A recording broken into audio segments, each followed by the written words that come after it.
So I'm just going to quickly review the midterm questions that we did last week. Today is a snow day, so we just instead of um, spending time in class next day, we might as well have a look at it now. So this was your question number one. Just create the HTML page. There is not supposed to be any what you call it JavaScript or anything like that, other than the ones that we have for jQuery. And this is how the web page looks like. We have a header, we have a footer right here, and then we have a paragraph that we see here. Then we have a ordered list, and then within the ordered list we have nested unordered lists, and then there is another paragraph that we see here, and then all of these that we see here is a table. Okay, so there were a few people who did the header as if it was a row, it was just a paragraph. That will not be right, because they wouldn't line up properly. So let's just have a look at the code quickly. I have done the not necessarily quickly, but I have already put it up here. So we have the header in line 27 to 29 right here. Then we have the content for the rest of the page, and let's just have a look at this particular content. As I mentioned before, we have one paragraph, that's line 31. Then we have an ordered list, and then within the ordered list we have two items. So the first item starts here and ends on line 41. Now this was a common mistake, so people lost 1 mark out of those 10 if you had this particular li on line 35, because your unordered list that we have here has to be part of the first ordered item. Otherwise, it doesn't necessarily look good. Same thing for the second one. Of course, we have the next item from the ordered list, and that contains another unordered list. And then we end with this ordered list, and then we have another paragraph that introduces the table, and then we have the table, which is more or less straightforward. We start with the table tag, and then we have a row that gives us header. Some people use th instead of td, which actually is better. And then we have remaining 3 rows as we see here.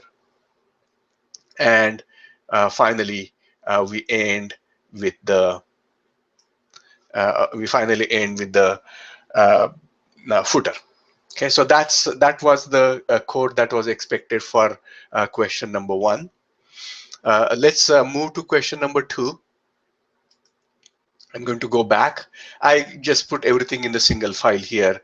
So I'm just going to go to the investment calculator that we see here. You are supposed to have 1, 2, 3, 4, 5 different fields. The first one was number. So this is a number of the type. So as you can see, we have up and down here if you want. Then the second one is also a number. And the third one is also a number. And then this would be a date field. So we can have a drop down on that one if we wanted to have specify the date. Okay, and then we have a button, and we have the header and footer just like we had for question number 1. So let's have a look at the code for this one. That would be the second page here.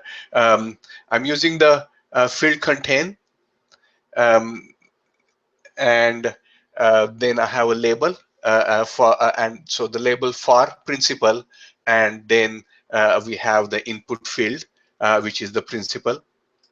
The ID for that one is principal, and the type is number. We do exactly the same thing. Actually, I have put them as text here. That's why we did not have the up and down there, that would be a mistake. um, but it's something that I can recover from in the JavaScript. So I would, if I was looking at this, I would say I would take off 1 mark for what I have here. Um, uh, so uh, and if I have actually taken 1 mark off for you, we can negotiate that. So here we have 2 fields. One is a max mean interest, and the second one is max interest. Both of them can be of the type text or a number. Number is better. Text we can recover from that by using the parse float. In any case, everything is retrieved for us in a as a um, everything is recovered for us as a string anyway, so we need to do a parse float. Then we have 2 more fields. Both of them are of the type date, and they're done using the same technique as before. And then finally we have um, a button. The text show investment growth offer appears in that, and then we have display,